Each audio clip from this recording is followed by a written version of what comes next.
قال ابن عبد الله من ضيق حالي كتبت أبياتي على كل حالة، نطمح بصحبة ناس عسره رجالي، ما تنكر المعروف هو الجماله،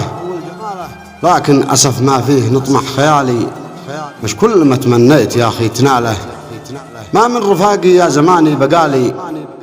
وغدرهم يا وقت والله نداله، صب الوفا يا قلب صافي زلالي، مالك وللخاين ومالي وماله، به ناس صاحبني فقط لجل مالي، وناس جاملني إذانا قباله، وناس يتمصلح بأول وتالي، وخانني من كان مالي حلاله، وناس يا حمى إذا جاب بالي عكر مزاجي شخص ضمن الحثالة، وناس لا شبهتهم بالنعالي عاد الحذا تنفع وهو بس عاله. قال وناس لا شبهتهم بالنعالي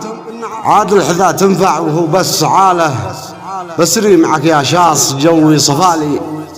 ما عاد با صحبة رفاق النذالة،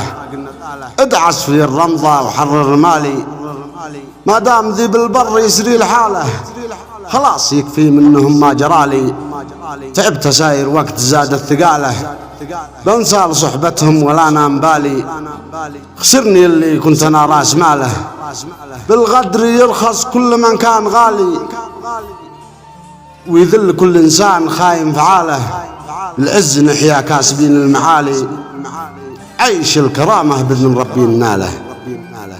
يا كل نشمي حر جاوب سؤالي، وين الوفا ضايع وماذا جراله، وين درب الصدق ذي به رجالي، توفي معك لو باع كوته وشاله، بما تهم المال والجيب خالي،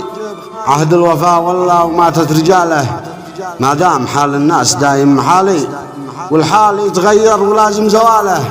بعلن من الصحبة خلاص انعزالي، من كان مثلي حر سوى استقاله، والوضع بين المر واحيان حالي،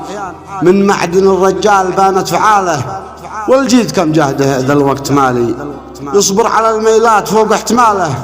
اوقات يتألم واوقات سالي، واوقات صعبه يصبح الهم فاله، واوقات صعبه يصبح الهم فاله.